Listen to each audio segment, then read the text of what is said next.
for that, our handyman Wayne Perry's got a simple DIY trick you can do to add the wow factor to any room in your home without the professional price tag.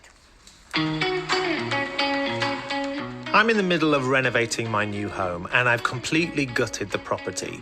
But not everything I'm doing to change the feel of the property is major works. And introducing coving is one of the tricks I like to use. This is my daughter's room, and as you can see, I've put coving at the top to make the room feel taller and grander.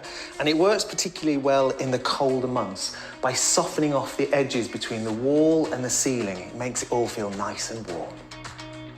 Traditionally, coving is made from plaster and is expensive. But you can dramatically reduce the cost by installing a lightweight polystyrene version. And this is what I've used in my daughter's room, and it's really easy to fit. Polystyrene isn't recyclable, but the plan is that this coving is a permanent part of the house for decades to come. And today I'm adding it to this room, which will become our main bedroom. And I'm going to show you how you can do it yourself. I've already bought this lightweight polystyrene coving, and you can pick it up for about £5 a square metre. This one costs £15 a square metre, but the reason I chose it is because it's a little bit bigger and is a little bit more decorative. And you don't need that many specialist tools to fit it. Just a mitre block to cut the angles in the corners, a silicone-based glue and some filler. For speed of ease, I'm using a nail gun. If you don't have one, just use good old nails with a hammer. The first step is to measure how far down the wall the coving comes.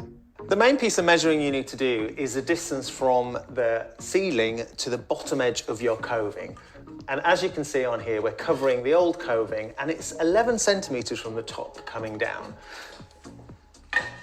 So I've created this little jig where this top edge is 11 centimetres.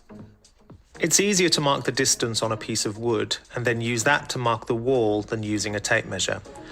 I'm after a nice straight line, which will be the bottom of where the coving needs to be. To make the corners, we need to use something called a mitre block. Now, they're about between £10 and £20, depending on which brand you get. And what this does, it allows us to make a perfect 45-degree angle for the corner.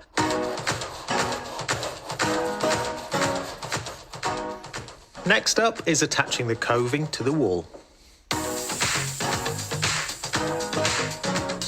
The glue is the thing that's going to hold the coving up, but the nail gun just holds it in place while the glue sets. You could use a hammer and nail.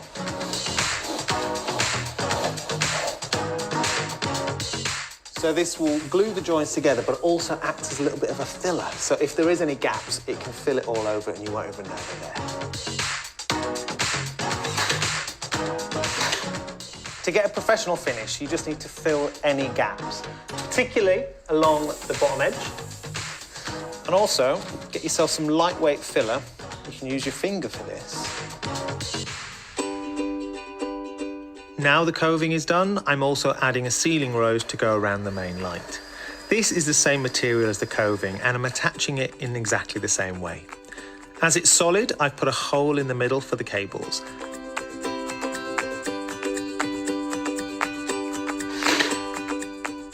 Now, with all this fixed firmly in place, there is no reason why it can't be on these walls for decades to come. The difference between paying for a plasterer to come in or having a go yourself, well, the results speak for themselves. You'll have gained a beautiful room.